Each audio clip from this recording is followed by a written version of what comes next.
안녕하세요. 요즘 K게임 산업에 대해서 진짜 비관적인 이야기들 많잖아요. 그런데 바로 지금이 오히려 기회라고 주장하는 아주 흥미로운 투자 보고서가 하나 나왔습니다. 아니, 모두가 다 끝났다고 하는데 이 보고서는 대체 뭘 받길래 이런 말을 하는 걸까요? 그 반전의 논리, 지금부터 저랑 같이 한번 파헤쳐 보시죠. 자, 일단 냉정한 현실부터 한번 짚고 넘어가야겠죠? KK임은 이제 끝물이다. 혁신이 없다. 이런 비판들 아마 여러분도 많이 공감하실 거예요. 그리고 솔직히 까놓고 말해서 데이터만 보면요, 이런 비관론이 틀린 말이 아닌 것 같기도 합니다. 바로 이 두 개의 순위표가 그 충격적인 현실을 그냥 딱 보여주는데요. 왼쪽에 2022년 차트만 봐도 우리한테 익숙한 국산 MMORPG들이 쫙 깔려 있었잖아요. 그런데 불과 몇 년 뒤를 예측한 오른쪽 2026년 예상 차트. 와, 이건 상황이 완전히 180도 달라집니다. 국산 대작들은 찾아보기도 힘들고 그 빈자리를 해외 게임이랑 좀 가벼운 캐주얼 게임들이 그냥 싹 다 차지해버렸어요. 자, 그리고 이 그래프를 보시면 그 변화가 돈의 흐름으로 아주 명확하게 보입니다. 여기 파란색 선, 이게 MMORPG 매출인데 그냥 끝도 없이 추락하고 있죠. 반면에 이 검은색 선, 4X 전략 게임 매출은 정말 무섭게 치고 올라옵니다. 참고로 4X 전략 게임이라는 건 탐험, 확장, 활용, 선멸 이 네 가지 요소를 가진 게임을 말해요. 어쨌든 이 그래프야말로 유저들의 취향이 이제는 근본적으로 바뀌고 있다는 가장 강력한 증거가 아닐까 싶습니다. 아니, 그럼 대체 왜 이렇게 된 걸까요? 보고서는 그 원인으로 바로 쇼폼 콘텐츠의 시대를 지목합니다. 생각해 보세요. 틱톡이나 쇼츠처럼 짧고 자극적인 콘텐츠에 익숙해졌는데 긴 시간과 노력을 쏟아부어야 하는 MMORPG가 과연 사람들의 짧아진 집중력과 소비 패턴에 맞을까요? 정말 뼈 때리는 지적이죠. 이걸 숫자로 보면 더 명확해집니다. 2025년에 국내 모바일 게임 시장의 전체 지출액이 6%나 줄었어요. 근데 심지어 그 줄어든 파이마저도 절반이 넘는 52%를 외국 게임이 가져가 버렸습니다. 이건 우리 안방 시장까지 그냥 다 내주고 있는 좀 암울한 현실인 거죠. 자, 여기까지 들어보시면 역시 K게임은 희망이 없네. 딱 이렇게 생각하실 수 있어요. 저라도 그랬을 것 같아요. 하지만 이 보고서의 진짜 이야기는 바로 지금부터 시작됩니다. 만약에 이 비관론이 좀 과장된 거라면 어떨까? 바로 이 질문이 이 보고서의 핵심이거든요. 보고서는 게임 산업을 다시 봐야 하는 이유로 딱 세 가지 핵심 근거를 제시합니다. 첫째는 훨씬 더 강력해진 신작 라인업이고요. 둘째, 아무도 예상 못한 수익성 개선.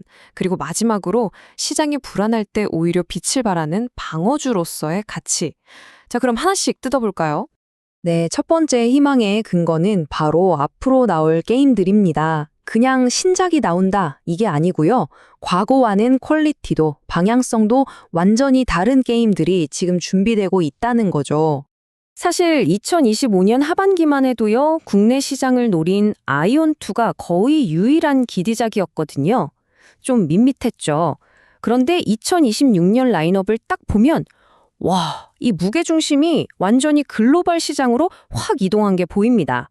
바로 이 게임들입니다. 펄어비스의 붉은 사막처럼 전 세계 게이머들이 주목하는 AA급 콘솔 게임도 있고요. 넷마블의 7개의 돼지처럼 진짜 강력한 IP를 기반으로 한 신작도 있죠. 이 라인업의 공통점이 뭔지 아시겠어요? 바로 더 이상 국내라는 우물 안에 머무는 게 아니라 처음부터 작정하고 세계 시장을 노리고 있다는 겁니다. 진짜 이 중에서 딱 하나만 대박이 나도 K게임 산업 전체의 분위기를 확 바꿀 수 있는 그런 게임들이에요. 자, 그리고 두 번째 반전 카드는 바로 돈 문제입니다. 게임사들 입장에서 보면 정말 예상치도 못했던 곳에서 수익성을 크게 개선할 수 있는 일종의 선물 같은 게 뚝 떨어진 거죠.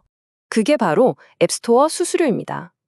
이게 뭐냐면요. 아주 간단하게 말해서 게임사들이 구글이나 애플에 내는 일종의 자릿세라고 생각하시면 돼요. 아주 쉽죠?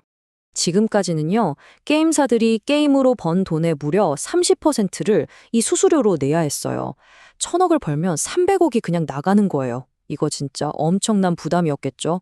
그런데 최근에 구글이 이 수수료 정책을 바꾸면서 게임사들의 부담이 적게는 5%에서 많게는 10%포인트까지 확 줄어드는 효과가 생긴 겁니다. 근데 진짜 핵심은 이겁니다. 만약에 애플까지 이 흐름에 동참한다면 장기적으로 봤을 때 모바일 게임의 영업이익률이 무려 10%포인트나 올라갈 수 있다는 거예요.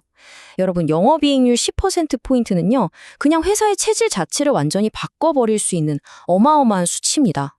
그래서 보고서는 구체적으로 넷마블을 가장 큰 혜택을 볼 기업으로 딱 꼽았는데요. 이 수수료 인하 효과 하나만으로 2027년에는 영업이익이 무려 20%나 늘어날 수 있다고 본 거예요. 이 변화의 파급력이 진짜 얼마나 큰지 감이 오시죠? 자, 이제 마지막 세 번째 근거입니다.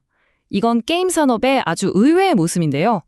바로 시장 전체가 막 휘청거릴 때 오히려 든든한 안전자산 역할을 해왔다는 사실입니다. 좀 의외죠? 아니, 왜 그럴까요? 이유는 간단합니다. 게임이라는 게 기본적으로 집에서 즐기는 비교적 돈이 적게 드는 취미잖아요. 그래서 경기가 나빠지거나 세상이 좀 불안해도 사람들이 게임만 하면 쉽게 끊지를 않는다는 거죠. 이 데이터를 보시면 아주 흥미롭습니다. 2018년이나 2020년 코로나 때처럼 큰 위기가 왔을 때 건설주처럼 경기에 민감한 섹터는 엄청나게 흔들렸잖아요. 그런데 게임 섹터는 하락폭이 훨씬 적거나 오히려 굳건히 잘 버텨내는 모습을 보여줬습니다. 이게 바로 역사적으로 증명된 방어주로서의 모습인 거죠. 자, 그럼 지금까지 살펴본 이 세 가지 근거, 강력한 신작, 예상 밖의 수익 개선, 그리고 방어주로서의 매력. 이걸 바탕으로 이 보고서는 과연 어떤 최종 결론을 내렸을까요? 결론은 아주 명확하고 과감합니다. 기존에 그냥 단기적으로만 보자는 의견을 버리고 적극적으로 사서 비중을 늘리자, 즉 바이 의견으로 등급을 확 올려버렸습니다. 이제는 개별 나무가 아니라 숲 전체를 긍정적으로 봐야 할 때라는 아주 강력한 신호를 보낸 거죠. 여기서 그치지 않고 보고서는 그럼 뭘 사야 하냐에 대한 답도 줬습니다. 주목해야 할 구체적인 기업들을 딱 집어줬는데요. 특히 조이시티 같은 회사에 대해서는 아예 새롭게 매수 의견을 내면서 아주 긍정적인 전망을 강조했습니다.